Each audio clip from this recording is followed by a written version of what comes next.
فمن يرد الله أن يهديه يشرح صدره للإسلام ومن يرد أن يضله يجعل صدره ضيقا حرجا كأنما يصعد في السماء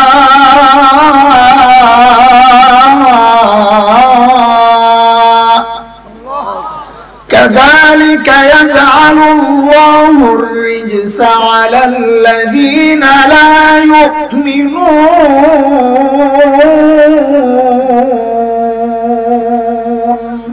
আরে ওমর তো গ্যারান্টি পাওয়া মানুষ, আবু বকর তো গ্যারান্টি পাওয়া মানুষ। আমাকে আপনাকে কে গ্যারান্টি দিয়েছে যে আমাদের কবরের আযাব হবে না?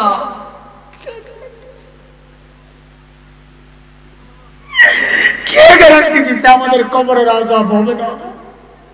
আবু বকর তো গ্যারান্টি পাওয়া মানুষ, ওমর তো গ্যারান্টি পাওয়া মানুষ। আমাকে আপনাকে কে গ্যারান্টি দিল যে আমরা জান্নাত পাওয়া যাব? কে গ্যারান্টি দিল? চেহারার দিকে তাকাইলে মনে হয় না কারো মৃত্যুর কোনো ভয় আছে, মনে হয় যে অনেক দেরি আছে। আরে কে জানে, কে জানে এই মজলিসে এমন মানুষও আছে হয়তো যার কাফনের কাপড় দোকানে চলে আসছে। এমনও তো হইতে পারে কালকে খবর পাইতে পারো যে বয়ান করে গেছে মাওলানা হাসান জামিল তো দুনিয়ায় না। আল্লাহ তাআলা এই আয়াতে আমাকে আপনাকে বড় মায়া করে ডাক দিয়েছেন, ইয়া আইয়ুহাল্লাযীনা আমানু। এই ডাকটা মালিকের বড় মায়ার ডাক। কুরআন আল কারীমের মধ্যে আল্লাহ মুমিনকে দুই ভাবে ডেকেছেন, ইয়া আইয়ুহাল্লাযীনা আমানু, ইয়া আইয়ুহান নাস। ও ঈমানদারেরা, ও মানুষ।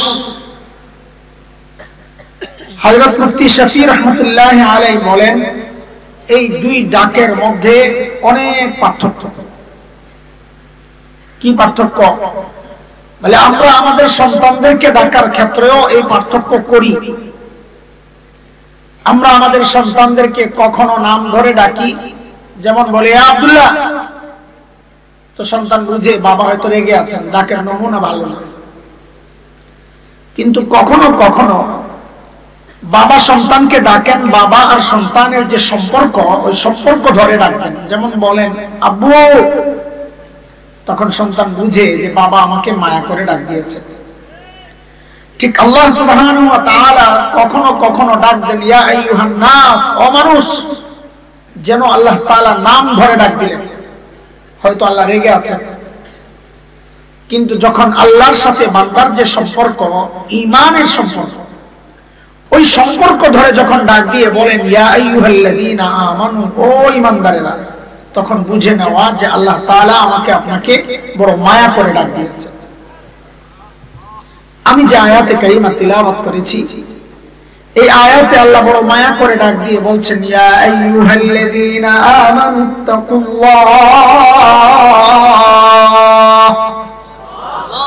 ওয়ালতানজুর নাফসুম মা কদ্দামাত লিগাদিন ওয়াত্তাকুল্লাহ।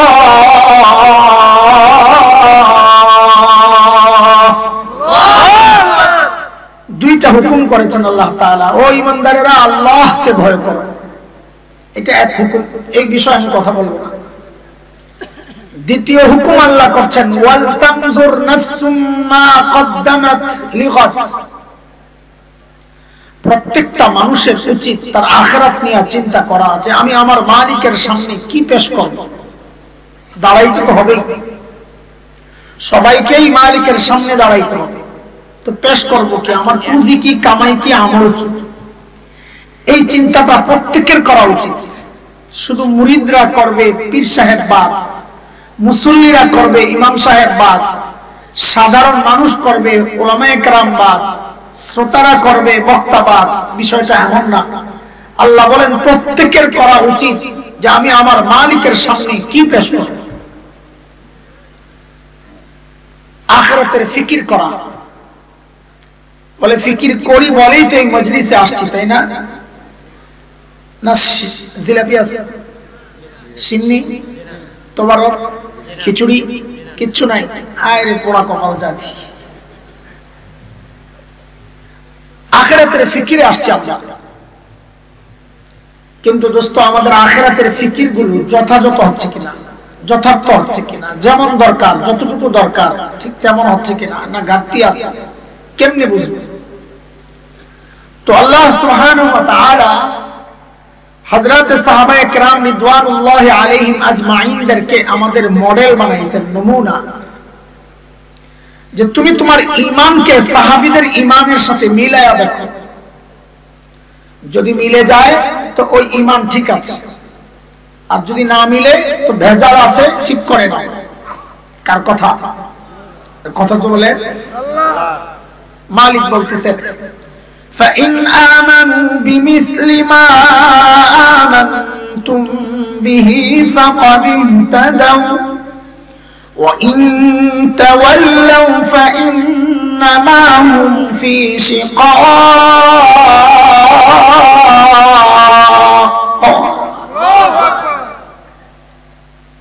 মালিক বলেন তুমি তোমার তাকওয়াকে সাহাবীদের তাকওয়ার সাথে মিলায়া দেখো।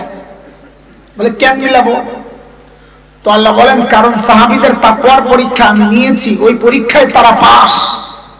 তোমারটা যদি মিলে তো তুমিও পাস। কার কথা? আল্লাহ বলছেন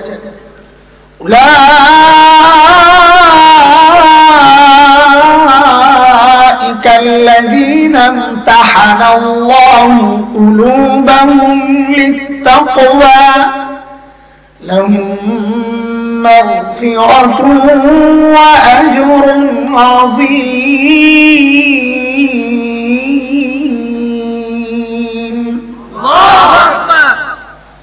সূরা তাওবার মধ্যে আল্লাহ তাআলা আরো ক্লিয়ার করে বলেছেন, সোজা স্পষ্ট করে। মালিক বলেন والسابقون الأولون من المهاجرين والأنصار والذين اتبعوهم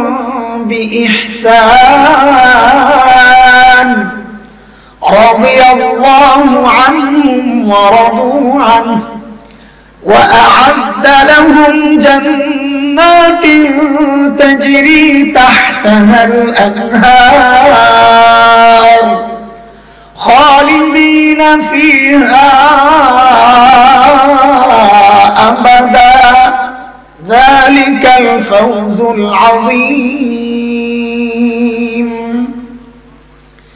এই আয়াতের মধ্যে রব্বে কারীম বলেন সাহাবীরা আমার উপর রাজি ছিল, আমিও তাদের উপর রাজি, তাদের জন্য জান্নাত তৈরি করে রাখছি। বলে আল্লাহ তাআলা আমাদের কি হবে, আমরা যারা সাহাবী না? তো আল্লাহ এই আয়াতের মধ্যে ছোট্ট করে বলছেন ওয়াল্লাযীনা তাবাউহুম বিইহসান, যার ঈমান সাহাবীদের ঈমানের মতো হবে, যার আমল সাহাবীদের আমলের মতো হবে, তো আল্লাহ বলেন ও বান্দা তোমার উপরেও আমি রাজি, তোমার জন্য আমি জান্নাত তৈরি করে রাখছি। এজন্য দোস্ত আমাদের আমলকে, আখিরাতের প্রস্তুতিকে, আখিরাতের ফিকিরকে কাদের সাথে মিলায়া দেখতে হবে? সাহাবীদের। হ্যাঁ, সাহাবীদের মতো হুবহু হবে না, এটাও মাথায় রাখেন। হুবহু যদি হতো তো আল্লাহ তাআলা আমাকে আপনাকে এই যুগে না পাঠায়া নবী যুগেই পাঠাইতেন। যদি আমরা একটা আফসোস করি, এটা ছোটবেলায় একটা গজলও গাইতাম আমরা। গজল তো আমি গায়া শোনাবো না, কারণ এই গজলের বিরুদ্ধে আমি বয়ানে বৈশা বৈশা গজল বলার বিরুদ্ধে। অনেক আছেন এরকম ভাই, বয়ানে বৈশা বৈশা গজল শোনাইতেছে, পাবলিকও মজা পাইতেছে, আজান শোনাইতেছে, পাবলিক মজা পাইতেছে। টাইম পাস করা, টাইম পাস করা, কিন্তু বুঝানোর জন্য শুধু এক লাইন শোনাইতেছে, যেন এটা আবার দলিল না হয় যে দেখো হ্যাঁ নিজেও গজল গায় আর আমার বিরুদ্ধে বলে। টাইম পাসের জন্য না, এমনি তো কথা শেষ হয় না, তাড়াহুড়া করে কথা শেষ করতে হয়। ছোটবেলায় গাইতাম আমরা, জন্ম যদি হতো মুদের রাসূল পাকের কালে, আহা রাসূল পাকের দেশে, ফুল স্টপ, আর গাবো না। আমাদের ওস্তাদরা বাধা দিতেন, এই গজল গাওয়া যাবে না। এটা কি গজল? জন্ম যদি হতো আমাদের রাসূল পাকের কালে। আরে গাদা, তোমার জন্ম কোন কালে হইলে তোমার জন্য ভালো, এটা তোমার যে বানাইছেন ওই আল্লাহই ভালো জানে। নবীর কালে হইয়া তুমি তো আবু জাহেলও হইতে পারতা, ওটা আরেক বিপদে পড়তা। মুহতারাম হাজরিন, খুশির একটা খবর হলো, 2 মাস আগে টমেটোর কেজি কত ছিল বলেন তো? 120। 100 বুঝা গেছে বাজার করেন আপনারা। কালাম মারা খুশি আপনি বলবেন। আচ্ছা, এই যে 100 টাকায় টমেটোটা খাইছেন, 100 টাকাই ধরেন, এই টমেটোটা ফ্রেশ না ভেজাল? ফরমালিন দেওয়া। এই ভেজাল টমেটো খাইলেন 100 টাকা দিয়া? আচ্ছা, মাশাআল্লাহ। এই অঞ্চলের খবর আমার জানা নাই। এলিরগঞ্জ ওই জায়গাটায় হাইওয়ের 2 পাশে একদম মাদায়া চান্দিনা পর্যন্ত বিস্তৃত অঞ্চলে টমেটোর চাষ হয়, প্রচুর চাষ। ফুল সিজন যখন থাকে, তা আমরা যখন ওই হাইওয়ে দিয়ে মাঝে মধ্যে আসা যাওয়া করি, তো দেখি রাস্তার 2 ধারে বড় বড় খাড়ি টুকরির মধ্যে টমেটো নিয়ে স্তূপ দিয়া বসে থাকে কৃষকরা। তো আমরা তো শহরের মানুষ, ওই গ্রামের ফ্রেশ জিনিস দেখলে কিনতে মনে চায়। আমি তো কোথাও যাইতে নিলে যদি দেখি লাফাইনা মাছ বেচতেছে, গাড়ি থামাইয়া কিনা বালতি লই, বাসা নিতে নিতে পচে, জিজ্ঞেস করে পচা মাছই তো আনলেন, তো বাজারই পাওয়া যায়। আমি কই পচাটাই আনছি, কিন্তু কেনার সময় যে মজাটা পাইছি এটা তো আর বাজারেরটা কিনলে পাই না। এটা একটা শখ। তো মাঝে মধ্যে টমেটো কেনার জন্য আমি না, তো মাঝে মধ্যে এমন হয় জিজ্ঞেস করি, চাচা টমেটো কেজি কত? তো মাঝে মধ্যে উত্তর আসে, যত দেন তত। কি এর মানি বুঝছেন? মানি হইলো হুজুর বিপদে আছে লইয়া নিয়ে আমারে কোন রকম বাঁচা। তো মাঝে মধ্যে স্তূপ ভরে কিনে নিয়ে বাড়িতে নিয়ে যখন মাপি, তো দেখা যায় কেজি কত পড়ে? 4 টাকা 5 টাকা। হয়নি আপনাদের এলাকায় এরকম 5 টাকা কেজি হয়? তো আরো ভালো বুঝবেন আপনারা। আচ্ছা, আমাকে একটু বলেন, এই যে 5 টাকা কেজি টমেটোটা, এটা ফ্রেশ না ভেজাল? ফ্রেশ। ভেজালটা খাইলেন কত দিয়া? ফ্রেশ খাচ্ছেন কত? এটা কি হিসাব ঠিক আছে না উল্টা হইল? বলেন না। উল্টা হয়েছে। উল্টার কারণ যে মুরব্বী বইলা ফেলছে, সিজন। উল্টার কারণ কি? ফ্রেশ যখন খাই তখন সিজন, সিজনের জিনিস ফ্রেশ থাকে, কিন্তু দাম কম। কম না, অরিজিনাল দাম। এটা কম বলে না, কি অরিজিনাল দাম। অফ সিজনে জিনিস ভেজাল থাকে, কিন্তু দাম রেট কি? ওইটাই আমাদের দিলের সান্ত্বনা। একা একা যখন হবেন, আল্লাহর সাথে যখন কথাবার্তা বলবেন, তো আল্লাহরে খুব শক্ত করে ধরবেন। আল্লাহ, আমাদেরকে তো আপনি ইবাদতের সিজন নবী যুগে পাঠান নাই, পাঠাইছেন তো আমাদেরকে অফ সিজনে। কাজে আমাদের আমলগুলো একটু ভেজাল হইলে হইতেও পারে, কিন্তু রেট বাড়ায় দেওয়া লাগবে। আরে কথা ঠিক আছে না? শক্ত করে ধরতে হবে আল্লাহকে, আল্লাহ আমার আমলের রেট বাড়াইয়া দেওয়া লাগে। সাহাবীরা আমলের সিজনে আসছে, তাদের দাম আপনি কত দিবেন এটা আপনার ইচ্ছা, কিন্তু আমারটা রেট বাড়াইয়া দেওয়া লাগবে, যেহেতু আমারে পাঠাইছেন কবে? কবে? Off season. আর ঠিক আছে নি কথা? এটা আমাদের সান্ত্বনা, মনে মনে সান্ত্বনার কি করব, কপাল আমরা। তবে এই সান্ত্বনার কথাটা এটা অমূলক না, এটা হাদিসে ইশারা আছে। নবী আলাইহিস সালাম বলেন, মান তামাসসাকা বিসুন্নতি ইনদা ফাসাদি উম্মতি ফালাহু আজরু শাহীদ। হযরত উলামা একরাম চিন্তা করবেন, আমি মিয়া ফালায়ে দিছি, মিয়া সহ হাদিসটা দুর্বল, মিয়া ছাড়াই হাদিসটা সহিহ। মুফতি আব্দুল মালিক দামাত বারাকাতুহুল আলিয়া বলেছেন হাদিসটা কি? নবী আলাইহিস সালাম বলেন, যে ব্যক্তি আখিরি জামানায়, ফিতনার জামানায়, ফাসাদের জামানায় সুন্নতকে আঁকড়ে ধরবে, আল্লাহ তাআলা তার আমলনামায় শাহাদাতের মর্যাদা লিখে দিবেন। সুবহানাল্লাহ। আচ্ছা, এবার আপনারা বলেন, এই কথাটা নবী সাহাবীদেরকে বলেছেন, এই সাহাবীরা তোমরা সুন্নতকে আঁকড়ে ধরো, তো আল্লাহ তোমাদেরকে শাহাদাতের মর্যাদা দিবেন। সাহাবীদেরকে বলেছেন? বলেছেন, ইনদা ফাসাদি উম্মতি, উম্মতের ফাসাদের সময়ে, শেষ জামানায় কেউ সুন্নতকে আঁকড়ায়া ধরলে আল্লাহ তার সুন্নতের রেট বাড়ায়া দিবেন। বলে রেট বাড়ায়া কি দিবে? শাহাদাতের মর্যাদা দিবেন। সুবহানাল্লাহ। কি বোঝা গেল? আখিরি জামানায় আমলের রেট বেড়ে যায়, আমলের।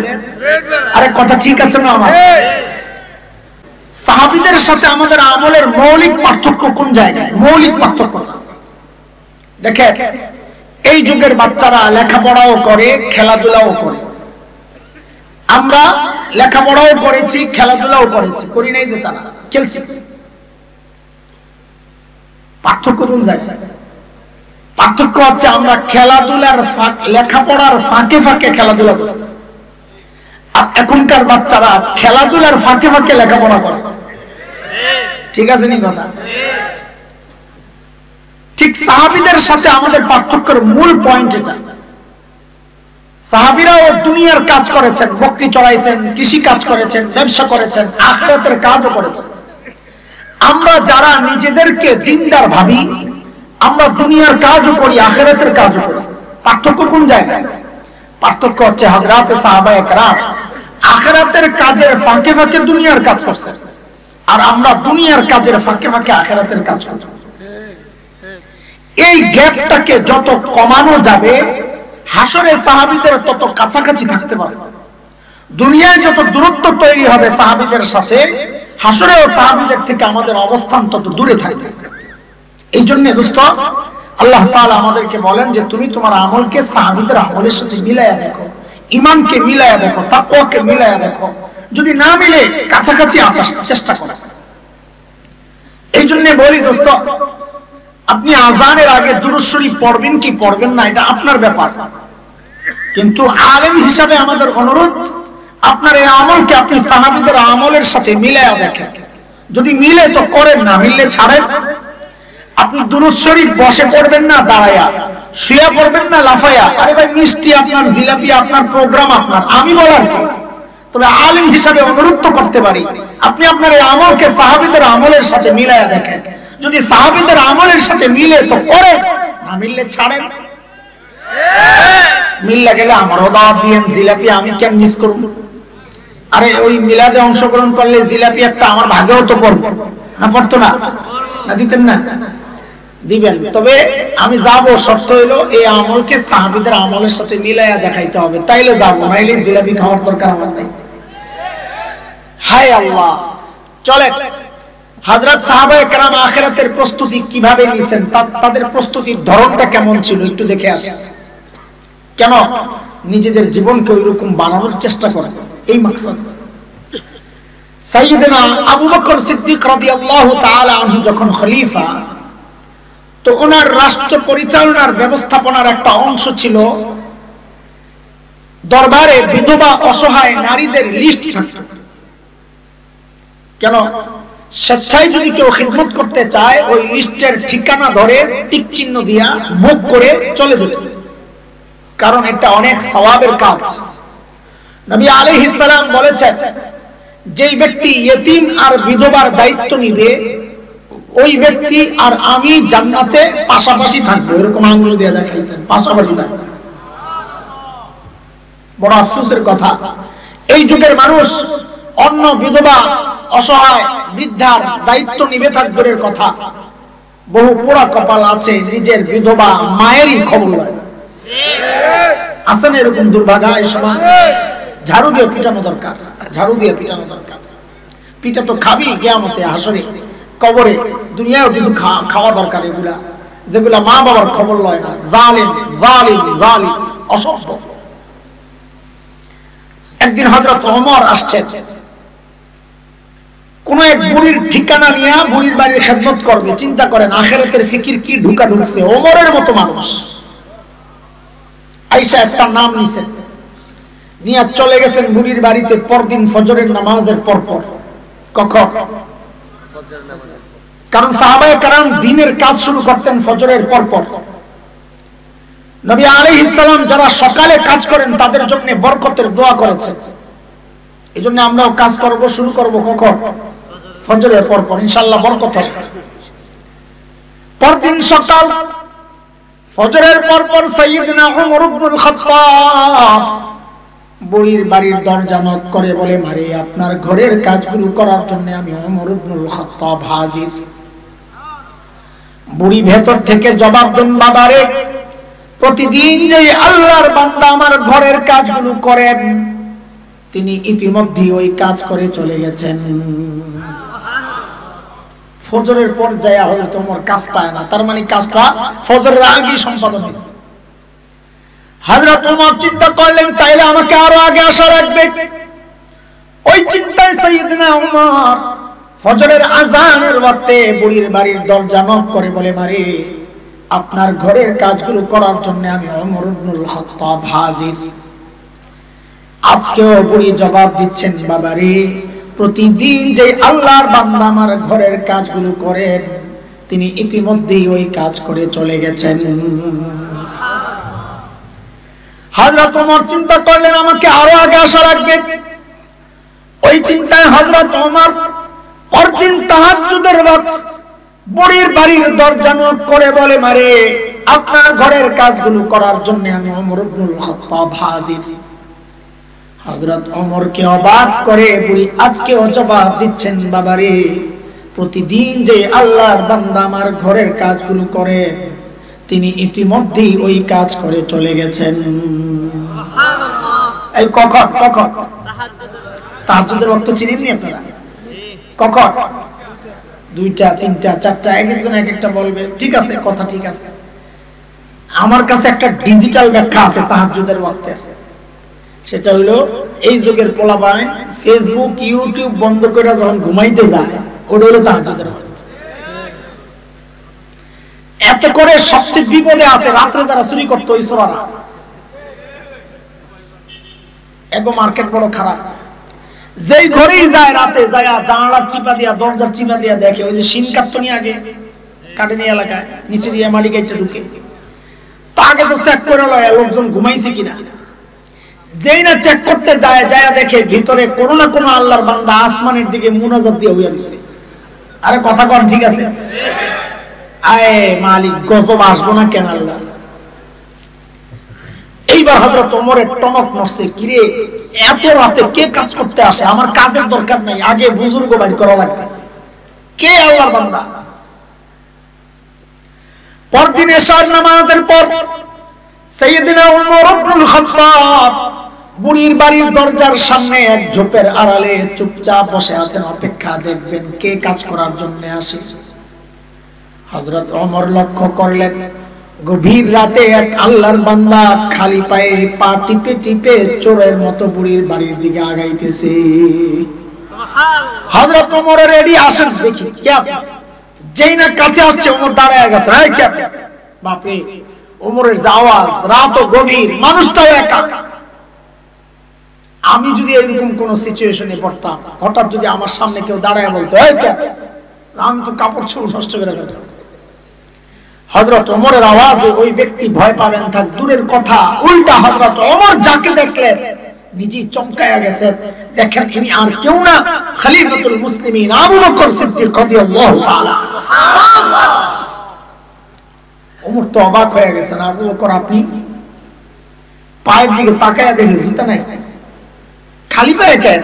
ওমর আবু বকরকে বড় ভালোবাসতেন, এমনি লাগে থাকতেন।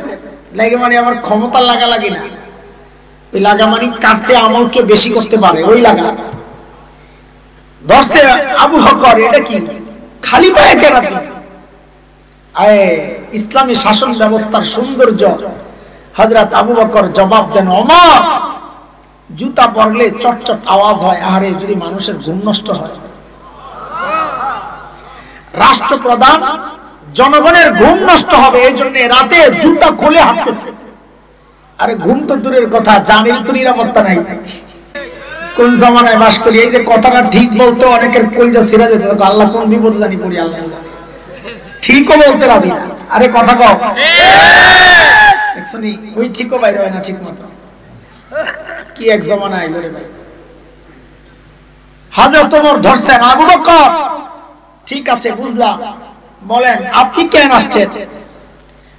সারাদিন প্রশাসনিক কাজে ব্যস্ত থাকেন, রাতে একটু ঘুমাবেন, তা না আপনি আছেন বুড়ির বাড়ি কাজ করার জন্য। কেন রে ভাই, আমরা নাই? আমরা কি মরে গেছি? এই কাজগুলো কি আমাদেরকে দেওয়া যেত না? আপনি কেন আসছেন? খুব ধরছে। হযরত আবু বকর কি জবাব দিলেন? জবাবটাই আমার বয়ান, শুধু ওই জবাবটাই বয়ান, অল্প কথা। তবে জবাবটাই এখন আপনাদেরকে শোনাবো। কেন? কারণ জবাবটার ওজন কত এটা বুঝতে হলে আগে আবু বকরের ওজন বুঝা লাগে। ব্যক্তির ওজনের উপর কথার ওজন ওঠানামা করে। রাস্তায় কোম্পানিগঞ্জে এক ভিক্ষুকের সাথে আপনার সাক্ষাৎ, ভিক্ষুক আপনারে দেখেই বলে, ওই কালকে একটু দেখা করিস রে, তোরে খুশি করে দেব। তা আপনি মনে মনে হাসবেন, বেটা নিজে ভিক্ষা করে খায় আবার আমারে বলে খুশি করবে।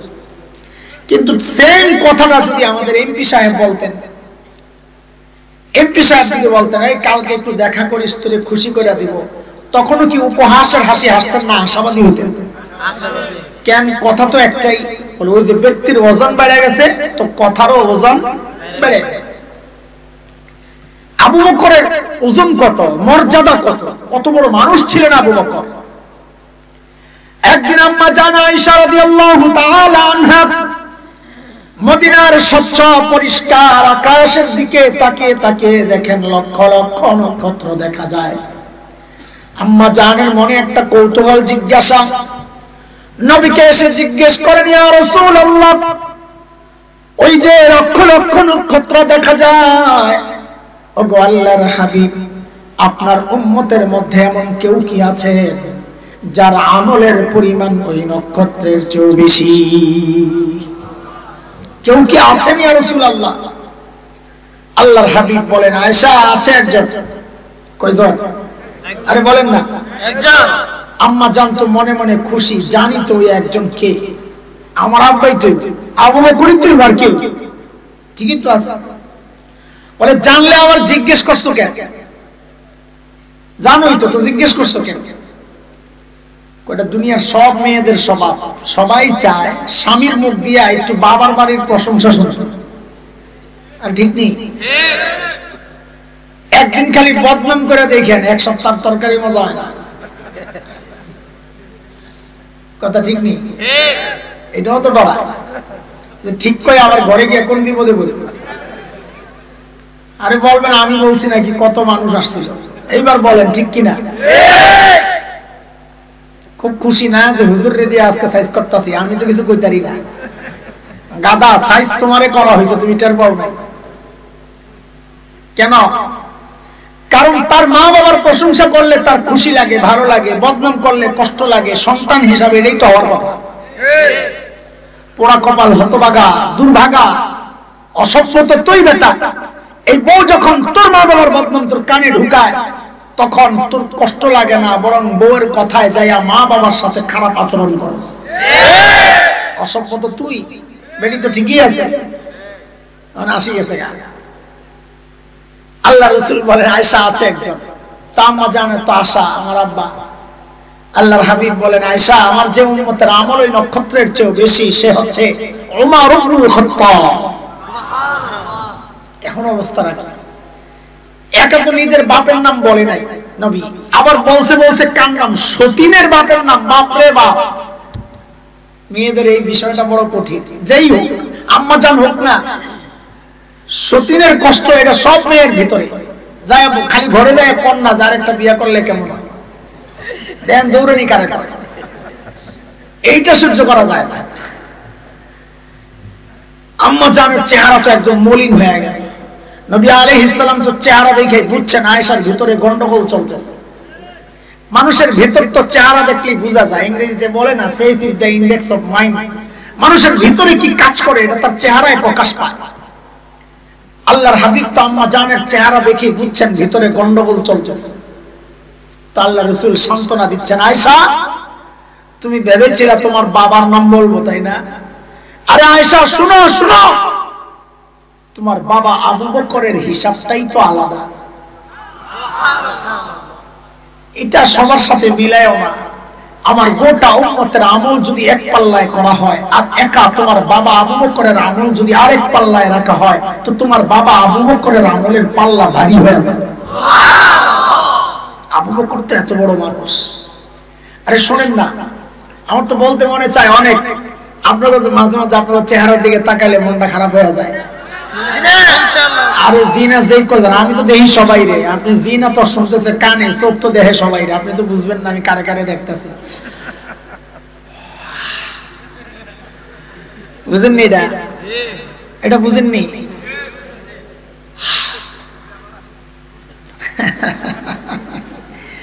তখন আমারও মনে চাই দূর ছেড়ে দিয়ে যা করে এটা পানি খাও। একদিন হযরত ওমর আসছে আবু বকরের কাছে, আয়েশা বলে দোস্ত আপনার সাথে একটা লেনদেন করতে চাই, লেনদেন। তা আবু বকর বলে দোস্ত কি লেনদেন করবেন আপনি বলেন। তো ওমর বলে আবু বকর খেয়াল করে কি কথা, আবু বকর আমার সারা জিন্দেগিতে যত আমল আমি করছি সমস্ত আমল আপনাকে দিয়ে দিতে চাই। আবু বকর পড়ছে চিন্তায়, কিরে ওমর এত ভালো মানুষ, সারা জিন্দেগি উনি আমার সাথে আমল নিয়ে করলেন প্রতিযোগিতা, আর এখন বলে সব দিয়ে দিবেন। আরে এই কথার ভিতরে কোনো গাপলা আছে?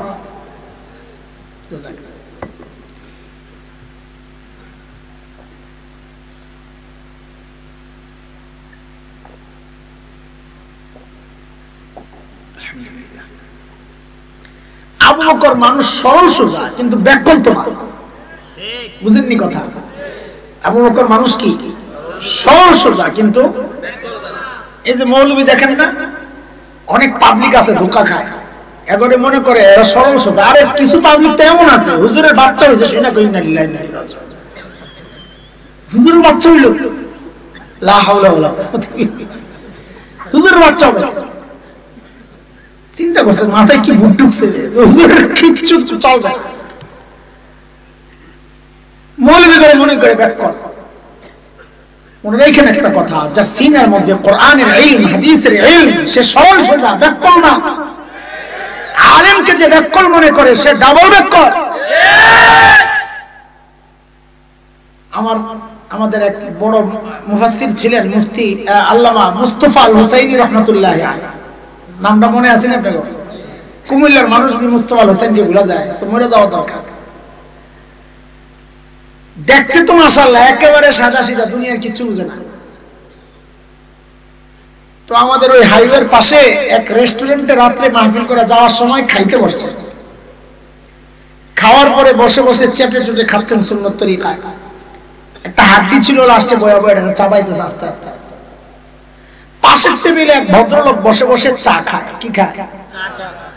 দুনিয়ায় এমন কিছু মানুষ আছে দাড়িওয়ালা টুপিওয়ালা দেখলে চুলকানি শুরু হয়, আসেনি? এই নবীপুর তো নাই, আল্লাহ হেদায়েত দিক, আমিন। ওই বেটা ওই ক্যাটাগরির ছিল, দাড়িওয়ালা টুপিওয়ালা দেখতে। তো চা খায় আর বয়ে বয়ে দেয় হুজুর যেমনি হাড্ডি চাবাইতেছে, হুজুরে যাই একটু সাইজ করা যায়, সুযোগটা হাতছাড়া করা যায়।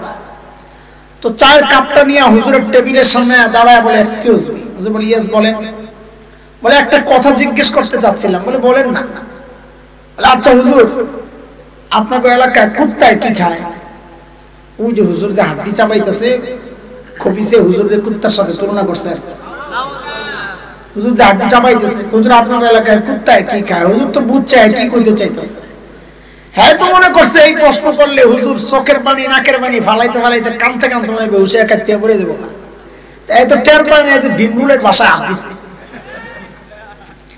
যেই না জিজ্ঞেস করছে হুজুর আপনার এলাকায় কুত্তায় কি খায়, হ্যাঁ হাতে তো চায়ের কাপটা, হুজুর হের দিকে তাকায় না, হাড্ডি চাবায় আর আস্তে করে কয় আমার এলাকায় কুত্তায় চা খায়।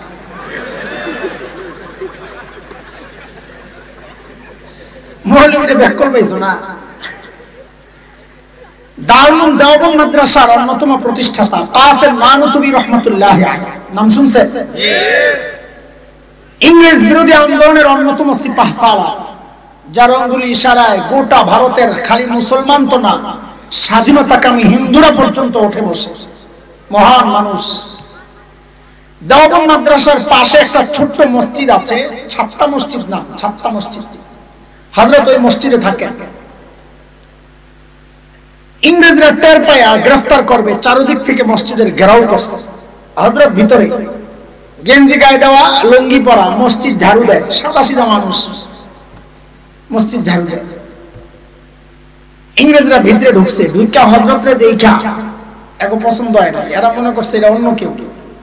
কারণ এরা মনে করছে এত বড় নেতা, পেটটা তো কমপক্ষে আমাকে দেওয়ানবাগি হুজুরের মতো অদরকার। মানুষ তো এখন এমন, যার পেট বড় মনে করে বড় হুজুর, টুপি বড় মনে করে বড় মুফাসসির, খাবার খাবার লাগাই আইছে এই বেটা বড় হুজুর। পাবলিকের মাথায় যে কি, তো হুজুরের দেখা বুঝছে এটা কাসেম নানুতুবি না। তো কাসেম নানুতুবিকে জিজ্ঞেস করতেছে, আয় কাসেম নানুতুবি কাহা? কাসেম নানুতুবি কই? কাসেম নানুতুবি বড় আজীব মানুষ ছিলেন, উপস্থিত জবাব দেওয়ার ক্ষেত্রে অনন্য ব্যক্তিত্ব ছিলেন কাসেম নানুতুবি। আল্লাহ মাথায় যে কি দিছে, কিতাব পড়লে বুঝে যায়, ওনার লেখা পড়ল আজীব এক মাথা। এক হিন্দু পণ্ডিতের সাথে বহস মুনাজারা, তো বহসের আগে খাইতে বসছে। তো হিন্দু মুশরিকরা তো বেশি খায়, হাদিসের কথা, মুমিন ইমানদাররা কম খায়। আল মুমিন ইয়াকুলু ফি মিআন ওয়াহিদ, হাদিসের কথা, অল্প খায়। তো কাসেম নানুতুবি একটু খাইছে, হিন্দু তো অনেকটি খাইছে। খাইয়াই চিন্তা করছে হুজুর রে বহসের আগেই একটা আক্রমণ করে মানসিক ভাবে দুর্বল করে দেব। তো যা কয় মালি সাহেব খানাই তো হাইরা গেলেন, বহসে জিতবেন কেমনে? কাসেম নানুতুবি আস্তে করে মেরা দিছে, ভাই খানা লইয়া যদি প্রতিযোগিতা করতে হয় তা আমার লগে কইরা মজা পাইবেন না, আপনি মহিষের সাথে যায় করেন। খানা নিয়ে প্রতিযোগিতা করবা তো মানুষের সাথে কেন? তুমি মহিষের সাথে যায় করো, মজা পাইবা।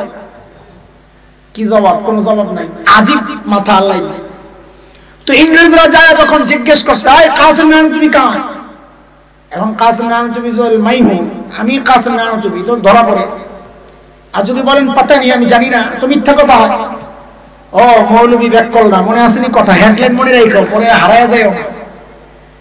কাসেম নানুতুবি কি করছেন, যেই জায়গায় দাঁড়ায়া ছিলেন ওখান থেকে একটু সরছে, সরার পর আগের জায়গাটা খালি হয়েছে না, তো এমন একটা ভাব রয়েছেন যে কথাটা বুঝতে একটু দেরি হয়েছে। হ্যাঁ কাসেম নানুতুবি, ও আচ্ছা, ও তো আমি হাতে, উনি তো একটু আগে এখানেই ছিল। তো কথা তো মিশা না, একটু আগে তো এখানেই ছিল, এখন তো সরে গেছে। ইংরেজরা মনে করছে একটু আগে এখানে ছিল, এখন বুঝি পালায় গেছে, কাহের ছুটে গেল। সাইয়েদনা আবু বকর মানুষ কি ছিলেন না, ব্যাককল ছিলেন না, ব্যাককল ছিলেন না, বেআকল বোকা ছিলেন, সরল সোজা ছিলেন। হযরত ওমর যখন বললেন, আবু বকর আপনার সাথে আমি একটা লেনদেন করতে চাই, আবু বকর বলেন, ওমর কি লেনদেন করতে চান বলেন না। ওমর বলেন, আবু বকর আমার সারা জিন্দেগীর আমল আপনাকে দিয়ে দিতে চাই। সাইয়েদনা আবু বকর বলেন, ওমর বুঝলাম, কিন্তু একটু বলেন না আমার আবার কি দেওয়া লাগবে, এটা কোন আগে। তা আবু বকর, ওমর বলে, আবু বকর বেশি কিছু চাই না, বলে কমটাই কি বলেন না।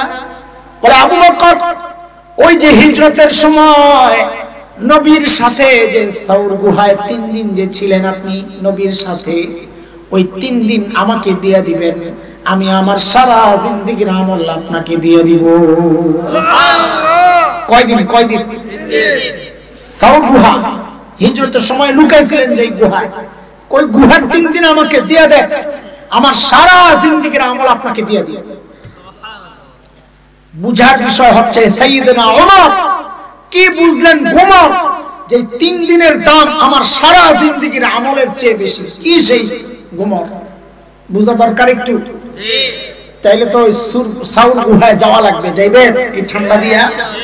তো চলেন একটু সংক্ষেপে যাই, একটু কথা আছে। গুহার ভেতরে ঢোকার আগে চলেন গুহার মুখটা একটু বন্ধ করি। আপনারা তো কত ওয়াজ শুনেন, আজকে ওয়াজের পরীক্ষা হবে, দেখি কি মুখস্থ রাখছেন। বলেন তো গুহার মুখের মধ্যে কে কে বাসা বানাইছিল? মাশাআল্লাহ, ওয়াজ তো মনে আছে, দেখা যায় কবুতর আর। আচ্ছা, এইবার এই যে মাদ্রাসার পক্ষ থেকে সঠিক উত্তরদাতার জন্য পুরস্কার আছে, সেটা হলো বলেন তো কবুতরের ডিম পারছে কয়টা? সঠিক উত্তরদাতা যে তারে পুরস্কার দেওয়া হবে, যে পারেন কম। কয়টা? মাশাআল্লাহ, একটা পাওয়া গেল। আর আসেনি কোনো মতামত? 2টা। কিরে ভাই, 2টার মধ্যে কি ঐক্যমত হয়ে যাচ্ছে? দেখা যায় 2টা, আর ভিন্ন কোনো মত নাই। হাই হাই হাই, তাহলে তো পুরস্কার পাইবেন না আপনারা, তো সঠিক উত্তর হয় নাই। 3টা, ওই একজন পাওয়া গেছে 3টা, তার মানে পুরস্কার পাইবেন এটা, মানে আরেকটা মত পাওয়া গেছে। আর আসেনি কোনো মত? অনেকে পাঁচটাও আছে, আন্দাজি করলো আর কি, যদি লেগে যায়। অনেকে মনে মনে ভাবতেছেন কি যে নবীর সাথে সংশ্লিষ্ট একটা গল্প নিয়ে হুজুর তামাশা করতেছে। হ্যাঁ ভাই, তামাশাই করতেছে। কেন জানেন? কারণ মুহাদ্দিসরা বলেছেন কবুতরের গল্পটা জাল, বানোয়াট, মিথ্যা কথা। আপনাকে শুনতে আমি জানি খারাপ লাগছে, সারা জীবন শুনে এলাম এ মৌলবী কি কয়। হ্যাঁ, এই মৌলবী যা কয় তা ঠিক করেই কয়। আপনি যা তালাশ করে দেখেন হাদিসের কিতাবে, পাননি কোথাও। এখন তো ইন্টারনেট সহজ হয়ে গেছে, আপনি যা সার্চ দেন যায় কবুতরের গল্প, দেখবেন তারা সব লিখে দেন। ওয়াকিয়াত হামামা লিখে দেন ফি গাওরি সাউর, যারা আরবি জানে লিখবেন ওয়াকিয়াত হামামা ফি গাওরি সাউর, তো দেখবেন কি লেখছে তারা। মুহাদ্দিসদের বক্তব্য হচ্ছে এটা জাল, বানোয়াট, মিথ্যা কথা। অথচ আমরা ডিম গনি বয়া বয়া, কবুতরই নাই। দোষ আপনাদের না, আমাদের দোষ। এই ওয়াজটা আমরাই করছি। আপনি জানবেন কোথেকে? পাবলিককে মজা দেওয়ার জন্য যে আমরা কত কিছু বানায় বানায় বলি সুবহানাল্লাহ, পাবলিক মজা পায় বলে হুজুরের একটা আরে বয়ান একটা সুবহানাল্লাহ, কান্দে কান্দে শেষ। হ্যাঁ, মাকড়সার জালের গল্পের ব্যাপারটা কোন কোন মুহাদ্দিস এটাকেও বলেছেন জাল, মিথ্যা। তবে অনেকেই বলেছেন যে না, মিথ্যা না, হাদিস ঠিক আছে, তবে দুর্বল, একটু দুর্বলতা আছে। সেই হিসাবে বলছি মাকড়সার কথা। গুহার ভেতরে নবী আর আবু বকর, আমাকে জবাব দেন এই যুবকরা, খেয়াল করে শোনো সূক্ষ্ম কথা। আল্লাহ তাআলা যদি চাইতেন গুহার মুখটাকে পাথর দিয়ে প্যাকেট করে গুহার ভেতরটাকে জান্নাতের টুকরা বানাইয়া দিতে পারতেন কি পারতেন না? পারতেন। আল্লাহ তা করছেন না, করে মাকড়সার জাল দিয়া নিরাপত্তা দিয়েছেন। কেন? মাকড়সার জাল যদি অনেক শক্তিশালী না দুর্বল? কত দুর্বল! কোরআন কি বলে? সূরা আনকাবুতের মধ্যে আসছে, আল্লাহ বলেন ওয়া ইন্না আহওয়ানাল বুয়ুতি লাবাইতুল আনকাবুত। জগতের সবচেয়ে দুর্বল ঘরের নাম হচ্ছে মাকড়সার ঘর। কোরআনের কথা। তাহলে দুর্বল ঘর দিয়া নবী আর আবু বকরকে নিরাপত্তা দিলেন কেন?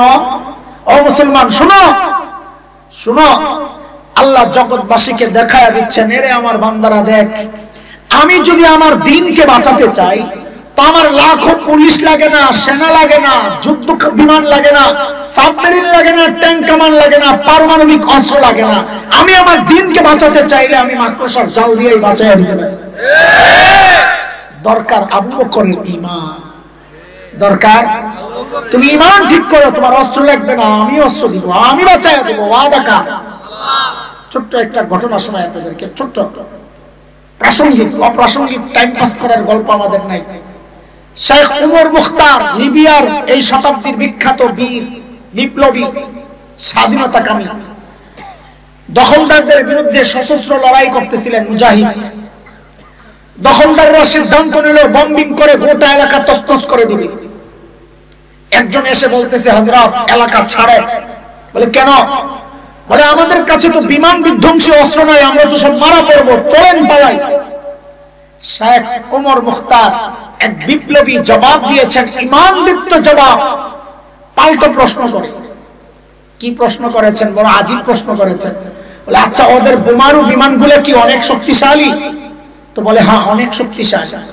তো বলে কত শক্তিশালী বলো তো? ওই বিমানগুলো আরশের উপরে দিয়া যায় না আরশের নিচে দিয়া যায়? কি কোন না কোন আপনি, কই আরশ, কই সাত আসমান, কোথায় মহাশূন্য, এর কত নিচে দিয়ে এই বিমানগুলো যায়? কই থুরো, তইলে ডরায় আলাপ, তইলে ডরায় আলাপ। কেন? আমাকে রক্ষা করবেন যে আরশের মালিক। যদি আরশের উপর দিয়ে যেত তাহলে ভয় পেতাম যে আমার মালিকের উপর যদি বম টম পড়ে তো আমারে কে বাঁচাবে? আমার মালিকের যেহেতু কিচ্ছু হবে না, তা আমার কোনো টেনশন নাই, আমাকে আমার মালিকই বাঁচাবে। ঈমান কাকে বলে দেখো। আরে তিনি তো মূলত সূরা তাওবার শেষ আয়াতের তরজমা শোনাইছেন, যে আয়াতের মাধ্যমে মালিক প্রিয় হাবিবকে সান্ত্বনা দিয়েছেন। কি বলে? ফাইন তাওয়াল্লাউ ফাকুল হাসবিয়াল্লাহ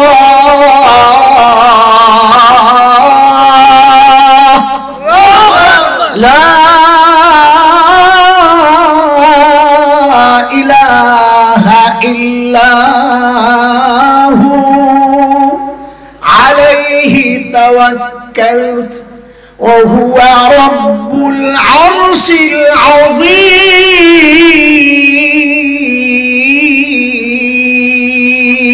الله أكبر নবী আপনি দুনিয়াবাসীকে জানিয়ে দেন কেউ যদি আমাকে সহযোগিতা না করে দরকার নাই আমার, কারণ আমার জন্য আমার আল্লাহ যথেষ্ট। তিনি ছাড়া কোনো মাবুদ নাই, তার ক্ষমতা জানো, তিনি আরশে আজিমের মালিক। এর দোস্ত, যার মালিক আরশে আজিমের মালিক তাদের কোনো পরাজয় নাই, এটাই ইতিহাস। নমরুদের মালিক ছিল না, নমরুদ পরাজিত হয়েছে। ফেরাউনের মালিক ছিল না, ফেরাউন পরাজিত হয়েছে। খলিল ইব্রাহিমের মালিক ছিল, খলিল জিতে গেছে। মুসা আলাইহিস সালামের মালিক ছিল, মুসা আলাইহিস সালাম জিতে গেছে। বিলাল হাবশীদের মালিক ছিল, বিলাল হাবশীরা জিতে গেছে। আজকে হযরত উলামায়ে কেরাম তাওহীদের কথা বলার কারণে এক শ্রেণীর মানুষ তাদেরকে মারতে আসে। ও মানুষ, তুমি কোন দল করো? ও মুসলমান, কাকে ভোট দাও আমার জানার দরকার নাই। যদি আলেমদের সাথে তাওহীদ বিষয়ে সঙ্গ না দাও, দরকার নাই তোমাদের সহযোগিতা। যাদের মালিক আছে তাদের পরাজয় নাই। শিরকের পক্ষে যারা থাকবে তারা নিশ্চিহ্ন হয়ে যাবে, ধ্বংস হয়ে যাবে, পরাজিত হয়ে যাবে ইনশাআল্লাহ। তাকবীর, আল্লাহু আকবার, নারে তাকবীর, আল্লাহু আকবার। ভেতরে সাইয়েদনা আবু বকরের কোলে মাথা রেখে আরাম করতেছিলেন, ঘুমাইতেছিলেন। ঘুম থেকে উঠে দেখেন যে আবু বকরের চেহারার মধ্যে চিন্তার ছাপ, পেরেশান আবু বকর। নবী উঠে জিজ্ঞেস করেন, আবু বকর এত চিন্তিত কেন আপনি? কিসের চিন্তা, কিসের টেনশন? সাইয়েদনা আবু বকর বলেন, ইয়া রাসূলুল্লাহ, ওই যে গুহার মুখের দিকে একটু তাকায়া দেখেন, কাফেররা হাঁটতেছে চারপাশে। বলে, লাউ আন্না আহাদাহুম ইয়ানজুরু ইলা কাদামাইহি, তাদের যে কেউ একজন গুহার মুখের দিকেও তাকানোর দরকার নাই, যদি নিজের পায়ের দিকেও তাকায় তাও আমাদেরকে দেখে ফেলবে। আল্লাহর হাবিব বলেন, আবু বকর কি ব্যাপার, আপনি ভেবেছেন কি এই গুহার ভেতরে খালি আমি আর আপনি, আর কেউ নাই আমাদের সাথে? না আবু বকর না, আমাদের সাথে আল্লাহও আছে, টেনশন করেন না, আমাদের সাথে কে আছে? নবীর এই সান্তনার কথাটা আল্লাহর এত পছন্দ হয়েছে, এত পছন্দ হয়েছে যে আল্লাহ তাআলা কোরআনুল কারীমের সূরা তাওবার একটা আয়াতের টুকরা বানায়া নাযিল করে দিয়েছেন। সুবহানাল্লাহ। মালিক বলেন, ইন্নাহু মা ফিল গার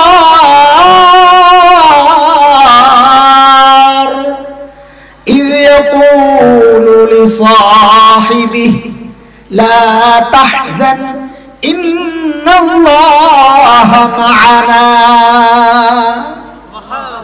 দুইজন যখন গুহায়, নবী যখন আবু বকরকে বললেন, আবু বকর লা তাহজান, ঘাবড়ায়েন না, ইন্নাল্লাহা মা'ানা, আমার হাতের দিকে দেখেন তো, ইন্নাল্লাহা মা'ানা, আবু বকর আমিও আপনার সাথে, আল্লাহ আমাদের সাথে।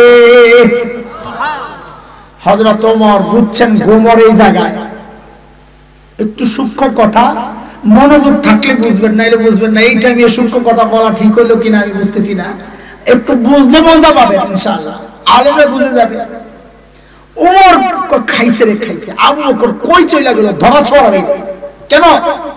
বলেন, নবী আমার মূল্যায়ন কি করেছেন, আমার মূল্যায়ন নবী কি করেছেন, আমার জায়গা অবস্থান কোথায়, নবীর সাথে আমার সম্পর্কের লেভেলটা কোথায়।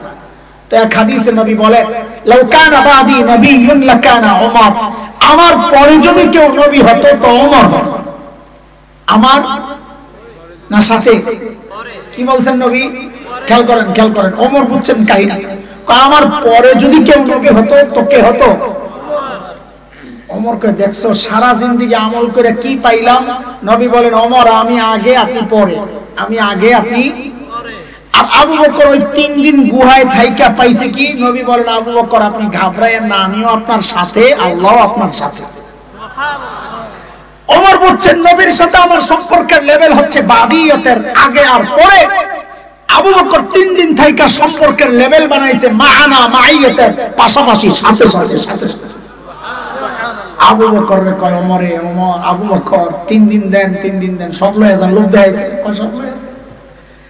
এই গোমর আবু বকর বুঝেন নাই, আবু বকর মানুষ তো বেকুফ না, ব্যাকল না, সরল সোজা। বলেছি না আগে, আবু বকর কি জবাব দিলেন জানে না? হারে, আজ থেকে 12-13 বছর আগে হাকিমুল ইসলাম কারি তৈয়ব রহমতুল্লাহ আলাইহির কিতাবে যখন আবু বকরের এই জবাবটা পড়ি, ওয়াল্লাহি আল্লাহ সাক্ষী, আমি সাথে সাথে কেঁদে ফেলেছি। কি মানুষ আবু বকর, কি মানুষ আবু বকর, কি জবাব দিলেন আবু বকর। আবু বকর জবাব দিচ্ছেন, ওমর বলেন কি আপনি? আরে বলেন কি আপনি? এই 3 দিন যদি আপনারে দিয়ে দেয় তো আমার আর জীবনে থাকি কি আর করছি কি? আমার পুঁজিতে এই 3 দিন নাই তো কিচ্ছু। চিন্তা করা যায়, আবু বকর বলে জীবনে কিছু করে নাই, 3 দিন বলে আবু বকরের পুঁজি। আর আমি আপনি ভাবতেছি কত কিছু করছি, আল্লাহ জান্নাত না জানি কয়টা বানিয়ে রাখছে আমাদের জন্য। অথচ আবু বকর দ্বীনের জন্য, নবীর জন্য কি করেন নাই, কি করেন নাই। হিজরতের রাতে নবী খালি যায়া সাল্লাল্লাহু আলাইহি ওয়াসাল্লাম আবু বকরের দরজার মধ্যে খালি টোকা মারছে, রাতে টোকা মারছে, সাথে সাথে দরজা খুলে গেছে। নবী তো অবাক হয়ে গেছেন, আবু বকর আপনি ঘুমান নাই? ঘুমান নাই আপনি? তা আবু বকর বলেন, ইয়া রাসূলুল্লাহ, ওই যে 6 মাস আগে বলেছেন আবু বকর মক্কা ছাড়তে হবে, আপনাকে সাথে থাকতে হবে, ইয়া রাসূলুল্লাহ, সেই দিন থেকে আজ পর্যন্ত এই পিঠকে কোনোদিন বিছানার সাথে লাগাই নাই। তাহলে ঘুমান নাই? ঘুমাইছি ইয়া রাসূলুল্লাহ, ঘুমাইছি। এই দরজাকে বালিশ বানায়া, দরজাকে বালিশ বানায়া দাঁড়ায়া দাঁড়ায়া প্রত্যেকদিন ঘুমাই। কখন না এসে আপনি নক করেন, খুলতে দেরি হয়ে গেলেন, আপনি বিপদে পড়েন। সেই আবু বকর বলতেছে, জীবনে তো কিছু করতে পারি নাই রে ভাই ওমর, আমার পুঁজি তো 3 দিন। আবু বকরের মর্যাদা শোনাইতেছি দোস্ত, মর্যাদা শোনাইতেছি, শেষ মর্যাদা। এরপর আমরা চলে যাব মূল কথায়, ফিনিশিং। তাবুকের যুদ্ধ খুব ছোট্ট করে আমি গুছায়া নিয়ে আসছি তাড়াতাড়ি করে। তাবুকের যুদ্ধ, নবী আলাইহিস সালাম চাঁদা চেয়েছেন, এই কার কাছে কি আছে দেও। হযরত ওমর আজকে মহা খুশি। কেন? আজকে আবু বকরের হারানোর একটা সুযোগ আসছে, কারণ চাঁদার ব্যাপার আসছে। তো আবু বকরের তো নাই কিছু, ঘোরার দিক দিবে কি? ওমরের যে অনেক কিছু আছে ব্যাপারটা তা না, কিন্তু আবু বকরের চেয়ে তো একটু ভালো অবস্থা আছে। ওমর দৌড়ে ঘরে গেছে, যায় ঘরে সামান যা ছিল সব নামাইয়া 2 ভাগ করছেন। 1 ভাগ ঘরে রাখছেন, আরেক ভাগ গাট্টি করে নবীর দরবারে নিয়ে আসছেন। ইয়া রাসূলুল্লাহ, আমার চাঁদা। আল্লাহর হাবিব জিজ্ঞেস করেন, ওমর কি আনছেন? কি জিজ্ঞেস করছেন বলেন, আবার বলেন, আবার বলেন, এটা মনে রেখে। ওমর বলেন, ইয়া রাসূলুল্লাহ, ঘরে যা ছিল অর্ধেক আনছি, অর্ধেক রেখে আসছি। এইবার নবী অপেক্ষা করতেছেন, আবু বকর অপেক্ষা করতে, ওমর অপেক্ষা করতেছে, আবু বকর কি নিয়ে আসে দেখি। আহারে, আবু বকর আনবি কি? নাই তো কিচ্ছু। সাইয়েদনা আবু বকর আসতেছেন, নবীও তাকায় আছেন, ওমরও তাকায় আছে। আবু বকরের হাতে ছোট্ট একটা পোটলা, ছোট্ট পোটলা নিয়ে নিয়ে আস্তে আস্তে আগাইতেছে। বর্ণনার আকপিস মিলাইলে যা বোঝা যায়, ওই পোটলার ভেতরে আবু বকরের গায়ের জামা কাপড়গুলো ছিল, গায়ের জামা কাপড়। প্রশ্ন আসবে, তাইলে গায়ে দিয়েছেন কি? ন্যাংটা আসছে না। বর্ণনার এই অংশগুলো দুর্বল, এই অংশটা দুর্বল। আপনাদের সাথে আমরা খেয়ানত করব না, যেটা দুর্বল বলে দিব, যেটা জাল বানোয়াট বলে দিব। যেহেতু কারো মর্যাদা বলার ক্ষেত্রে দুর্বল বর্ণনা আনা যায়, এই জন্য আনতেছি কথাটা। সাইয়েদনা আবু বকর কি গায়ে দিয়েছেন? ঘরে একটা চাটাই ছিল, চট বিছানোর জন্য। সাইয়েদনা আবু বকর ওইটারে গায়ে দিয়েছেন, গায়ে দিয়া খেজুর গাছের কাটা দিয়া সাইয়েদনা আবু বকর বুতাম বানাইছেন। আল্লাহর হাবিবের দরবারে আসছেন, ছোট্ট পুঁজি, চাঁদা।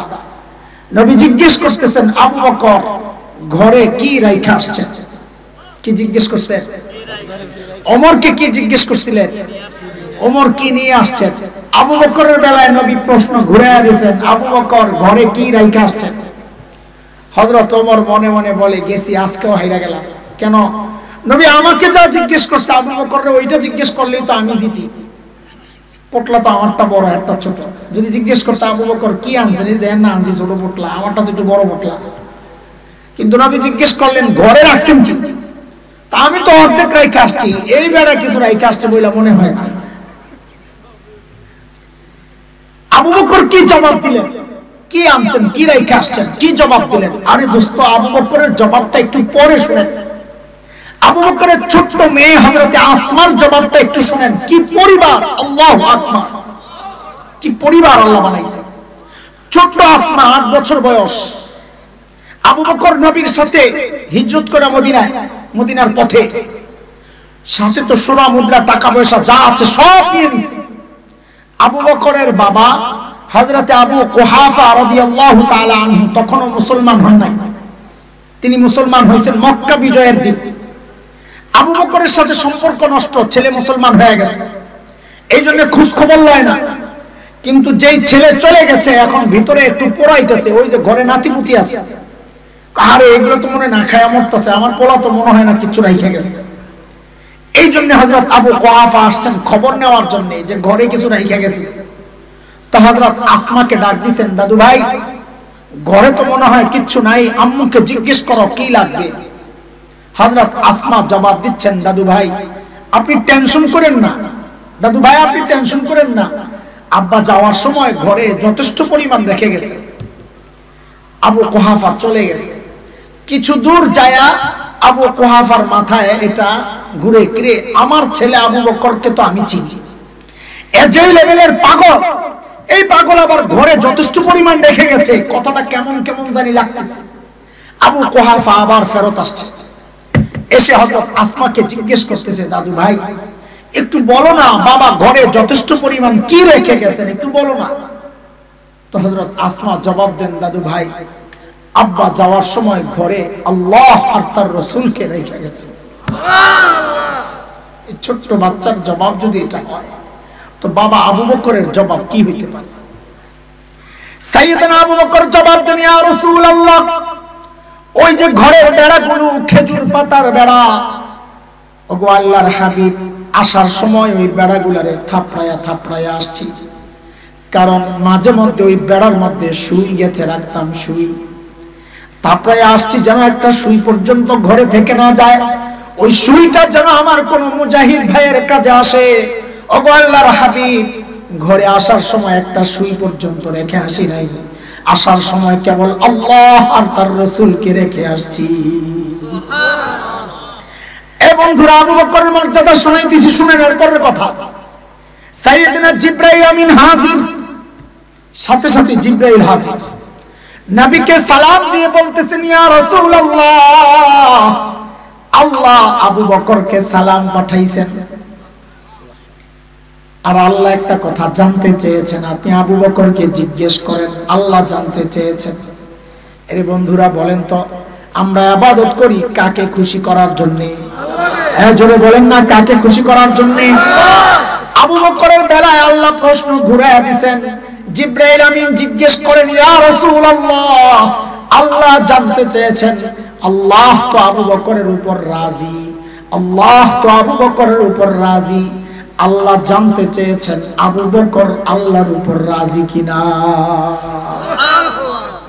আবু বকরের মর্যাদা, আল্লাহু আকবার। এই কথা শুই নাই তো আবু বকর কান্না শুরু করছে, ইয়া রাসূলুল্লাহ আমি আমার মালিকের উপর রাজি, ইয়া রাসূলুল্লাহ আমি আমার মালিকের উপর রাজি, ইয়া রাসূলুল্লাহ।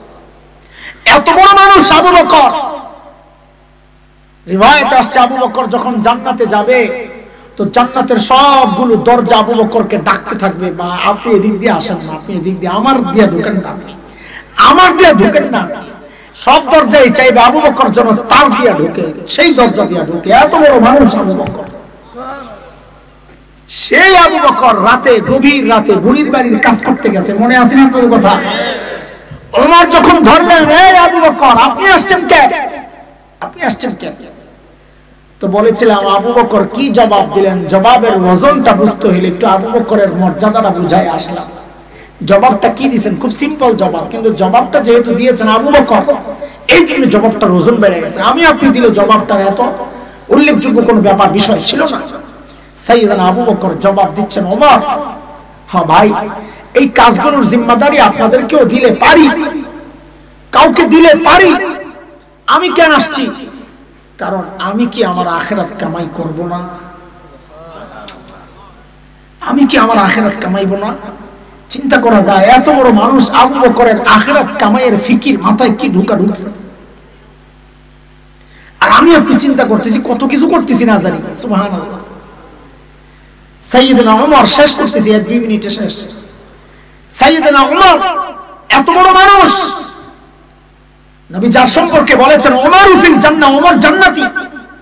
নবী যার সম্পর্কে বলেছেন আমি আপনি হকের উপর চললে বলা হয় লোকটা হকপন্থী, ওমর সম্পর্কে নবী বলেছেন উল্টা, দারাল হাক্কু হাইসু দারা, ওমর যেদিকে যায় হক তার পেছনে পেছনে যায়। জান্নাতে নবী ওমরের বাড়িটা দেখছেন, দুনিয়ায় এসে নবী বর্ণনা দিচ্ছেন যে ওমরের বাড়িটা দেখছি জান্নাতে, আরে কি যে সুন্দর বাড়ি, কি যে সুন্দর।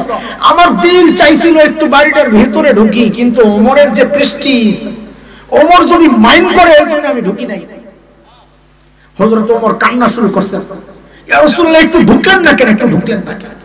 এত বড় মানুষ ওমর, অথচ মৃত্যুর সময়ের অবস্থা আখিরাতের ফিকির দেখে আবু লুলু মাজুসির ছেলে ফজরের নামাজের সময় বিষাক্ত খঞ্জর দিয়া যখন হযরত ওমরের পেটের মধ্যে চালায়, নারী বুড়ি বের হয়ে গেছে, কাপড় দিয়ে পেঁচায়া হযরত ওমরকে মসজিদে নববীর ফ্লোরে শোয়া দেওয়া হয়েছে। হযরত ওমর বেহুশ হয়ে গেছে, বেহুশ, একজনের কোলে মাথা, একটু হুশ ফিরছে, নামাজের খবর নিছে, একজনের কাপড় টাকনোর নিচে চলে গেছিল, ওই অবস্থায় ডাক দিছে না, এই কাপড় টাকনোর উপরে ওঠা। অর্ধ জাহান শাসন করেছেন যে ওমর, জান্নাতের সুসংবাদ পাওয়া ওমর, ওই অবস্থায় আখিরাতের ফিকির কি ঢুকছে মাথায়। দেখে হযরত ওমর মাথাটাকে নিয়ে মসজিদে নববীর ফ্লোরে রাখছেন, ফ্লোরে মেজে, ফ্লোর কি পাকা, টাইলস করা, মোজাইক করা, কি কি মাটি, মাটি। আয়ে মালিক, এত বড় মানুষ ওমর মাথাটাকে নিয়ে জমিনের উপর রাখছেন, রাইখা গালগুলাকে মাটির সাথে ঘষতেছেন আর কামতেছেন আর বলতেছেন ওয়াইলুল লাকা ইয়া ওমর ইন লাম ইয়াগফির লাকা রাব্বুক, ওয়াইলুল লাকা ইয়া ওমর ইন লাম ইয়াগফির লাকা রাব্বুক। ওমর, তোমার রব যদি তোমারে ক্ষমা না করে, ওমর তোমার জন্য কিন্তু ভয়ঙ্কর বিপদ অপেক্ষা করতেছে। এত বড় মানুষ ওমরের আখিরাতের এত চিন্তা। সাইয়েদনা আবু বকর এত বড় মানুষ, অথচ আখিরাতের কি চিন্তা আবু বকরের। রিওয়ায়াত আসছে আবু বকর দূরে নির্জনে চলে যেতেন, একা একা যায়া নিজেকে ধিক্কার দিয়ে দিয়ে আবু বকর চিৎকার করে করে কাঁদতেন আর বলতেন ইবনা আবি কুহাফা, এরে আবু কুহাফার বেটা, তুই মানুষ কেন হইলি রে, তুই মানুষ কেন হইলি? এখন মালিকের সামনে তোর হাজিরা দেওয়া লাগবে, হিসাব দেওয়া লাগবে, তুই কেমনে হিসাব দিবি? আর তুই মানুষ যদি না হইতি তাইলে তো আল্লাহর সামনে আর দাঁড়াইতে হইতো না। হযরত আবু বকর গাছের কাছে দিয়া যখন যাইতে, ওই গাছের দিকে তাকায়া তাকায়া চিৎকার করে করে কাঁদতেন আর বলতেন ইয়া লাইতানি কুনতু ওয়ারাকা, আমি মানুষ না হইয়া যদি গাছের পাতা হইতাম, আমি মানুষ না হইয়া যদি ডালাপালা হইতাম, তো আল্লাহর সামনে আমাকে দাঁড়াইতে হইতো না। আরে ভাই, এইরকম ফিকির তো হওয়া দরকার ছিল আমার মতো জালিমের।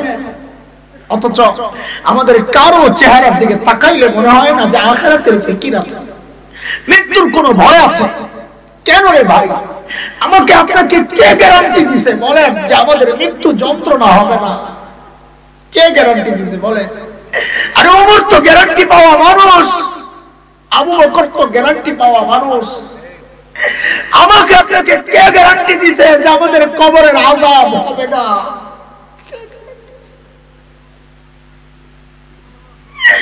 কে গ্যারান্টি দিছে আমাদের কবরের আযাব হবে না? আবু বকর তো গ্যারান্টি পাওয়া মানুষ, ওমর তো গ্যারান্টি পাওয়া মানুষ। আমাকে আপনাকে কে গ্যারান্টি দিল যে আমরা জান্নাত পাওয়া যাব? কে গ্যারান্টি দিল? চেহারার দিকে তাকাইলে মনে হয় না কারো মৃত্যুর কোনো ভয় আছে, মনে হয় যে অনেক দেরি আছে। আরে কে জানে, কে জানে এই মজলিসে এমন মানুষও আছে হয়তো যার কাফনের কাপড় দোকানে চলে আসছে। এমনও তো হইতে পারে কালকে খবর পাইতে পারো যে বয়ান করে গেছে মাওলানা হাসান জামিল তো আর দুনিয়ায় না।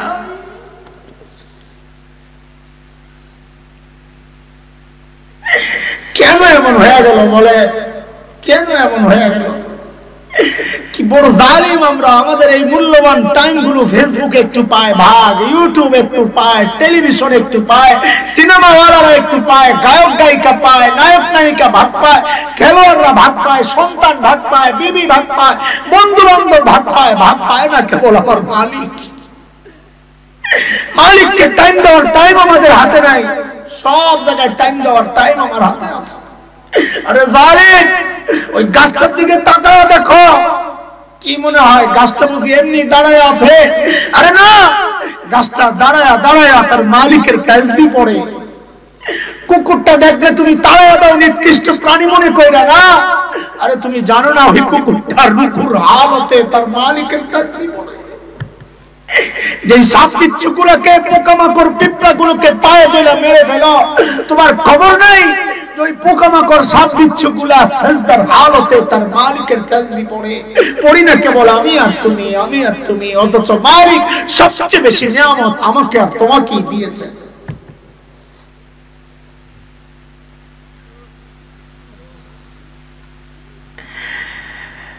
মালিকের সামনে তো দাঁড়াইতে হবে, দাঁড়াইতে তো হবে, দাঁড়াইতে তো হবে। কি নিয়ে দাঁড়াবা একটু চিন্তা করো না ভাই। ও যুবক ভাই আমার, হাতে পায়ে ধরে বলে যাই, মুরব্বীরা চুল পাইকা সাদা হয়ে গেছে, গুনাহ চাপতে পারি না। দাড়ি পাইকা সাদা হয়ে গেছে, গুনাহ চাপতে পারি না। কবে ছাড়বেন বলেন? কবে গুনাহ ছাড়বেন? অথচ সূরা হাদীদের মধ্যে মালিক ডাক দিয়া বলতেছেন, আলাম ইয়ানিল্লাযীনা আমানু আন তাখশা কুলুবুহুম লিযিকরিল্লাহ।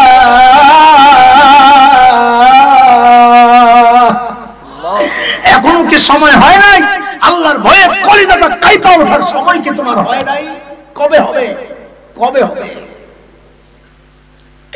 মালাকুল মউত ঘরে আসলে তখন হবে, কাজ হবে না।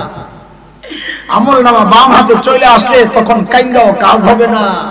ওয়া আম্মা মান উতিয়া কিতাবাহু বিশিমালি ফায়াকুলু ইয়া লাইতানি লাম উতা কিতাবি, হায় আমলনামা যদি আমারে না দেওয়া হইতো, আমি জানি না হিসাব কিতাব কি হবে। আল্লাহ বলেন এখন এগুলো শোনার টাইম নাই।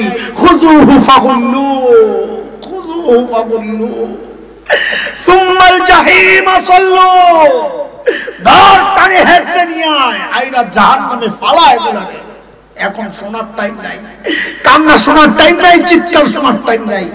সুযোগ আমি দিয়েছিলাম, সতর্ক করেছিলাম এদেরকে। এই দোস্ত মুহতারাম হাজরিন, ওই জন্য আল্লাহ তাআলা আমাদেরকে ডেকে ডেকে ওই শুরুর কথাটা বলছিলাম, ওই কথাটা আল্লাহ সবাইকে ডেকে ডেকে বলছেন, ইয়া আইয়ুহাল্লাযীনা আমানুত্তাকুল্লাহ ওয়াল তানজুর নাফসুম মা কদ্দামাত লিগাদিন ওয়াত্তাকুল্লাহ।